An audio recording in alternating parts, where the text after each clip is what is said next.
Bueno, yo me llamo Paula Cardoso, tengo 24 años, nací en Corrientes, soy licenciada en psicología, me recibí en la Universidad de la Cuenca del Plata en el año 2020.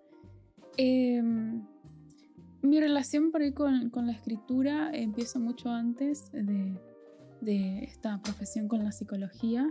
Ya a los 11 años yo escribía por hobby en ese momento.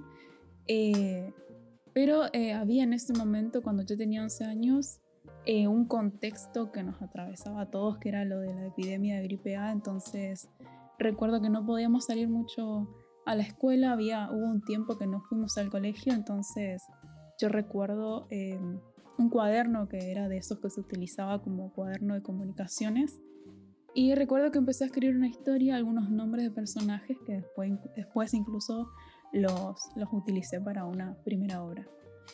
Em, Soy una persona muy introspectiva. De hecho, algo que a mí me interesa mucho y que siempre me llamó la atención cuando leía en otros libros con otros autores, era esa voz del personaje, que es esa voz interna, esa voz eh, como anímica o psicológica del personaje, que tiene seguramente mucha relación con lo que a mí también me interesó estudiar y mi formación académica. Entonces, algo que siempre me interesó a mí remarcar o profundizar cuando yo escribía era esta vertiente introspectiva, justamente porque, bueno, creo que tiene que ver mucho con mi propia personalidad. Siempre me interesó esto de la vertiente introspectiva de los personajes. Empecé como hobby a los 11 años. En ese momento empecé a narrar una historia, pero 11 años es como esta etapa evolutiva donde uno recién empieza a adquirir lo que se llama el pensamiento abstracto. Entonces era esto de, me acuerdo que había utilizado nombres de personajes extranjeros, y de hecho mi primera obra va un poco por ese lado. Reutilizo los nombres de personajes de ese momento en que empecé a escribir, pero claramente después la historia se fue modificando a medida que yo también entré en contacto con las lecturas de la facultad y demás, que me fueron como habilitando el camino que por ahí más me interesaba a mí. Escribo novela. La primera obra está configurada como un diario personal, y la segunda obra, que es la de la que voy a hablar un poco hoy, que les voy a leer algunos fragmentos, está configurada como una disertación teórica.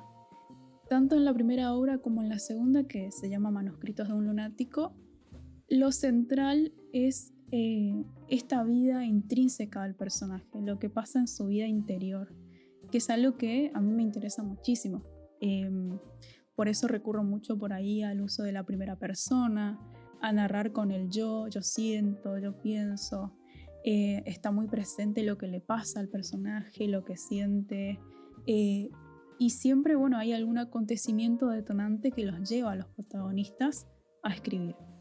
Respecto a esto de la producción, cómo pensé en publicar los libros y demás, me acuerdo que hubo mucha presencia de mi familia, de personas cercanas que me decían: está bueno lo que vos haces, estaría bueno que lo publiques, que alguien también lo pueda leer, porque era algo que yo lo hacía incluso como en un anonimato, como algo, quizás hasta cierto periodo permaneció como un hobby. Cuando empecé a escuchar estas voces de otras personas que me decían: está bueno lo que haces, ahí dije, bueno, quizás es la oportunidad para publicarlo. Y fue así como la primera obra, por ejemplo, la edité con Móvil Ediciones, y la segunda con la editorial de la SADE, que es la Sociedad de Escritores de acá, con quien empecé a tener contacto después de la primera obra.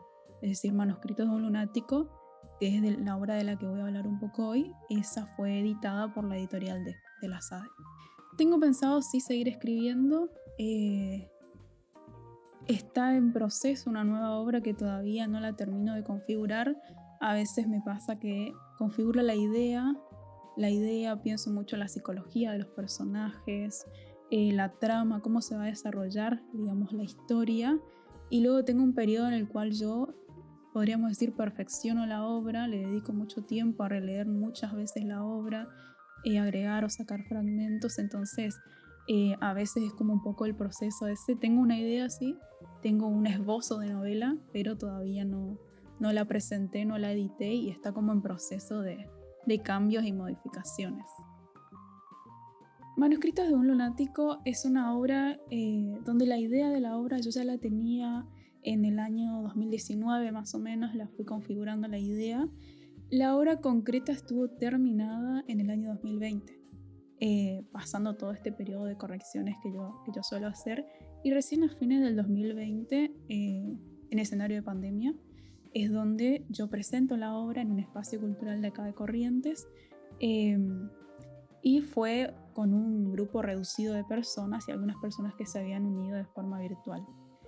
Bueno, Manuscrito de un lunático trata básicamente del lunático que es el protagonista de la obra. El lunático, podríamos decir, no tiene un nombre propio, sino que su nombre propio es justamente como él se concibe, es decir, un lunático.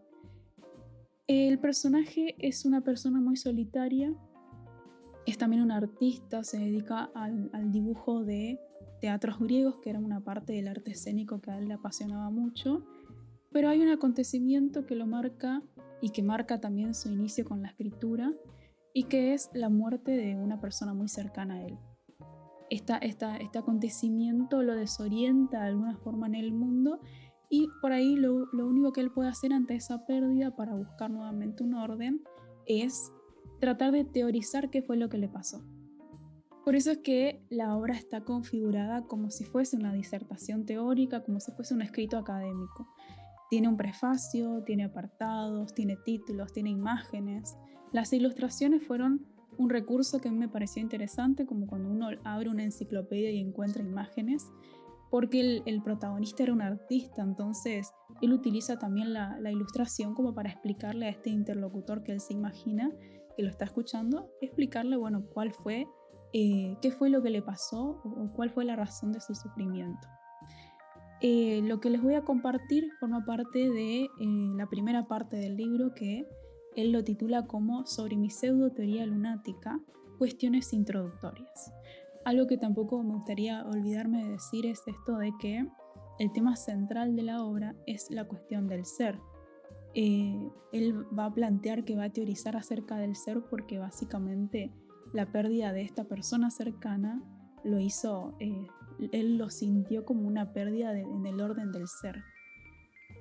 En esta primera parte entonces el protagonista plantea: estimados oyentes, aquí teorizaré sobre mi ser.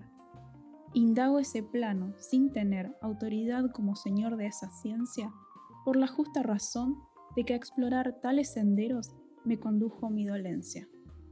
Y quizás al concluir mis escritos no tenga yo sobre el ser, en toda su amplitud, gran dominio, pero sí tendré mayor conocimiento sobre el particular caso aquí descrito que atañe al ser hasta lo más mínimo.